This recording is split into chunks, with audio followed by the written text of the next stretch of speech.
पण सर्वजण सहमित्र परिवार आज कपिलदार बीड येथे दर्शनासाठी आलेलो आहोत। या ठिकाणी आपण पाहू शकताय श्रावण महिन्यातील 4था सोमवार आहे आणि त्या अनुषंगाने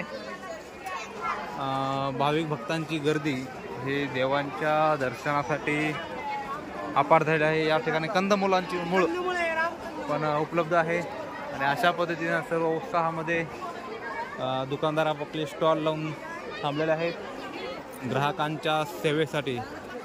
तर या ठिकाणी आपण आता आतमध्ये जाऊयात। श्री मन्मथ स्वामी देवस्थान कपिलदार या ठिकाणी आपण आलेले आहोत आणि आपण पाहू शकताय आपण एकदम प्रवेशद्वाराच्या जवळ आहोत।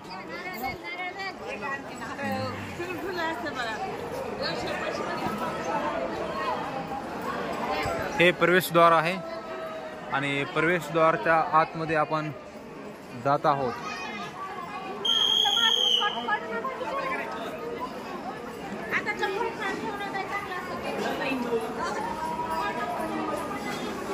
आपला मित्र कुठे थांबला? अविनाश कुठे? ते मागच आहे दोघं। अविनाश मागच आहे। डोंगर दऱ्यामध्ये असलेले हे प्रसिद्ध व जागृत देवस्थान मन्मथ स्वामी कपिलदार या ठिकाणी आपण दर्शनासाठी आलेलो आहोत। आमचा क्रिएटिव्ह कॅमेरामॅन मित्र अविनाश घुगे या ठिकाणी येत आहे आणि त्यांच्या उपयुक्त अशी एक क्लिप जोडण्याचा प्रयत्न ते त्यांच्या मोबाईलच्या व्हिडिओ माध्यमातून करत आहेत। बघा त्यांची क्रिएटिव्हिटी कशा पद्धतीनं मार्मिकतेनं अत्यंत बारीक सूक्ष्म अशा विचाराने त्यांची छायाचित्र प्रकाशित करण्याचा प्रयत्न करीत आहेत। तर आता आपण आतमध्ये प्रवेश केलेला आहे। हर हर हर हर महादेव, बोलो शिवशंभो महाराज की जय। ओम नमो भगवते वासुदेवाय नमः। अशा पद्धतीनं आतमध्ये गर्दी आहे। भाविक भक्तांसाठी रूम्स वगैरे उपलब्ध आहेत जे लांब लांबून भाविक भक्त येतात त्यांच्यासाठी। ओम नमः शिवाय नमः। हर हर हर हर महादेव। चला समोर चला। डोंगर दऱ्यातून जागृत अशा पद्धतीचं हे देवस्थान आहे।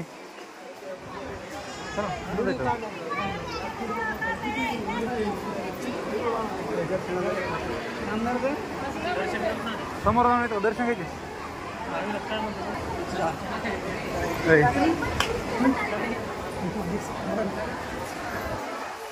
भाविक भक्तांची रांग बघा। भक्तांसाठी पिण्याचे पाणी या मंदिरच्या परिसरामध्ये उपलब्ध आहे आणि देणगी काउंटरसाठी पण या ठिकाणी सोय करून ठेवलेलं आहे। हे पण आपण पाहू शकताय। भाविक भक्तांची दर्शनासाठीची रांग। हरे राम राम राम हरे राम राम राम हरे कृष्ण कृष्ण कृष्ण हरे हरे हरे राम। ओम नमः शिवाय नमः। ओम नमः शिवाय नमः। ओम नमः शिवाय। ओम नमः शिवाय। ओम नमः शिवाय।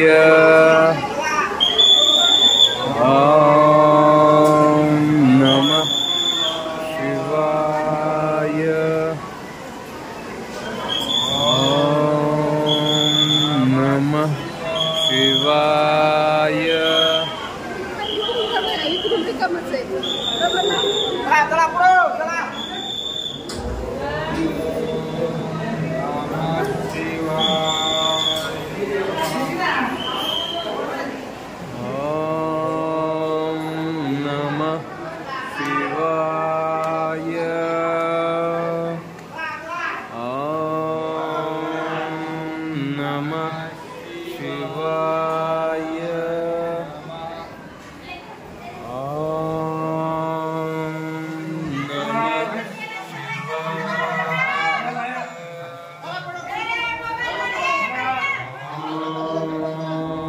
आपण दर्शन घेऊन बाहेर आल्यानंतर धबधब्याकडं आपली वाटचाल चालू आहे. आपण प्रत्यक्षामध्ये पाहू शकताय धबधबा कशा पद्धतीचं स्वरूप आहे ते. चला धबधब्याकडे जाण्याचा प्रयत्न करूयात. चला पहिले धबधब्याकडे जाऊत ना. चला प्रत्यक्ष स्वरूपामध्ये आता धबधबा आपण पाहू शकताय. कशा पद्धतीनं सुंदर अशा उत्कृष्ट पद्धतीनं धबधबा हा बरसत आहे आणि धबधब्याच्या माध्यमातून पाण्याचा प्रवाह आणि पवन देवतांचा आशीर्वाद कशा पद्धतीनं सर्वांवरती येत आहे हे आपण प्रत्यक्ष पाहूयात. या ठिकाणी पुढे जाण्यासाठी थोडीशी बंदी महाराष्ट्र शासनाने ठेवलेली आहे. आपण प्रत्यक्ष पाहूयात. हे धबधबा बघा, हा एक आणि दुसरा.